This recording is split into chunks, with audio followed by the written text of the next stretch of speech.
Hi, I'm Amy from Be Well Clinic, and today I want to share with you the metaphor that I use to think about the liver, caring for the liver, the jobs that the liver does, and I think it's going to be helpful for you in your healing and detoxing process.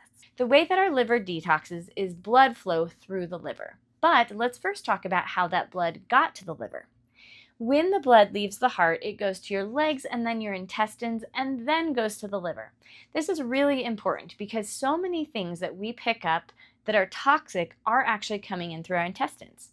What we eat, what our gut flora produces, and even things we eat, not just the junk food things, but also things that maybe didn't get fully broken down, like proteins that got absorbed through the leaky gut and did not break down into amino acids. When the blood gets to the liver slows it down. There are rich capillary beds in the liver. This is why the liver is so red. As that blood slows down, the liver looks at it, and lots of metabolic processes happen. The liver is in charge of hundreds of metabolic processes, and it can break things down, change things up, make some vitamins from those pieces put together, look at the hormone balances, see which ones need to be removed or kept back in. All those are happening in the liver, and toxins are removed. So as the toxins are removed, I just picture the liver thrown over its shoulder. It lands in the bile capillary and goes through the bile vessels into the gallbladder. Eventually, it will leave the gallbladder and go into the intestines. But the toxins that are in the bile, not just the bile that emulsifies the fat, the toxins that are in the bile leave through the stool.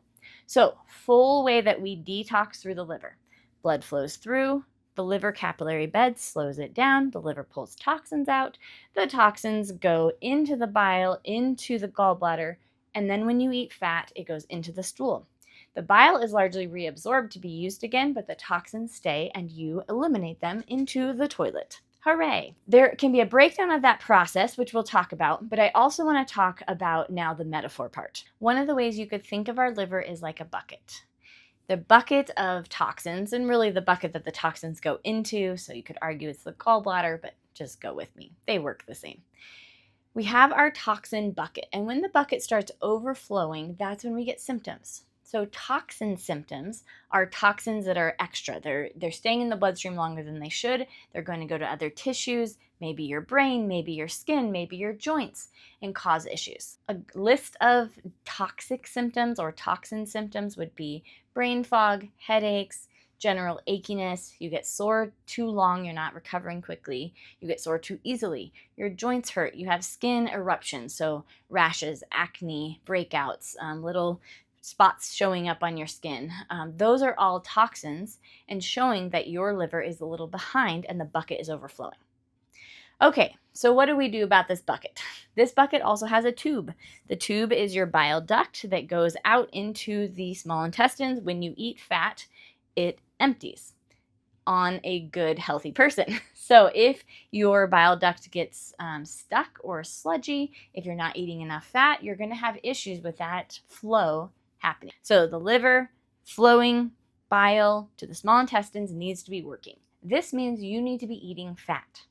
You need to be eating animal fat. You need to be eating as much animal fat as your body wants. And if you're not eating as much fat as you want, I recommend getting about half a cup of added animal fat a day. If you're having trouble with that, it makes you nauseous, it makes you feel over full or belchy or burpy, that usually means that you need to help your tube flow better. Beets are the best thing for thinning your bile. If your tube is getting full and sludgy because of sludgy bile, beets are what's going to help it to flow.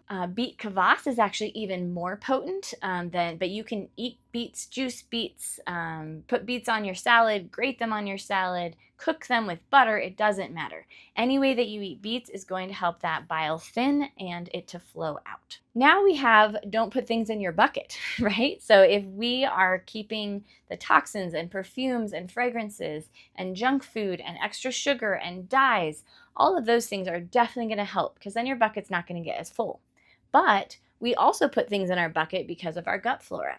Abnormal gut flora will produce toxins that will go into that.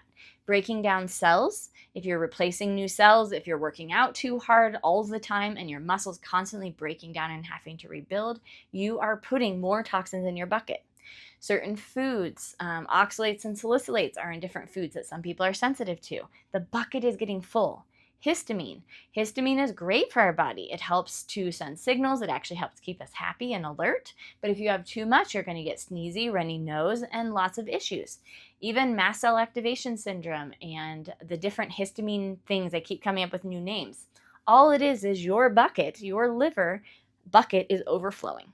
And we just need to get it emptying faster. So, number one thing, do beets. Beet kvass, beets, whatever way to get the tube flowing and the bile thinned so it goes. Eating animal fat is right on top of that. You have to have a trigger for the bile to leave your body. Then we can make the bucket bigger. If we eat liver or cod liver oil, that is going to be a major food and allow the bucket to be bigger.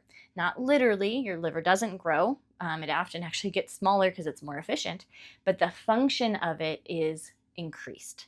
You have more capacity to handle toxins, and all of a sudden, the toxin overflow isn't happening because the liver's bigger. So now we've got the bigger bucket. The tube is flowing. We've stopped putting things in the bucket, and the last thing is we can do what I call gentle detox methods. These are things like Epsom salt or apple cider vinegar baths, detox baths, sunbathing, saunas, enemas, oil pulling, juicing. All these different things are taking the stuff from the top and removing and emptying the bucket a different way so it doesn't all have to flow through this little tube here. Those really support the liver, help the liver to not have to work as hard, and you can detox a lot faster, especially with certain things like detox baths and enemas are king in terms of how many toxins you remove in one session. That's it, and I hope this makes a lot of sense. As you are detoxing on your health journey, I hope that you keep this in mind, and it's really easy to remember. Remember, don't pour things in the bucket. Make the bucket bigger. Make sure the tube is flowing and scoop things out of the top. That will make you much more of a liver detox expert than a lot of people who are trying to do different things. So simple and easy to remember. And we have a lot of videos just like this. So if you enjoyed this video, please like it, please subscribe to the channel, and go check out other videos on different topics where I have topics and metaphors that make these health topics simple and easy to understand and apply. I will see you in the next one.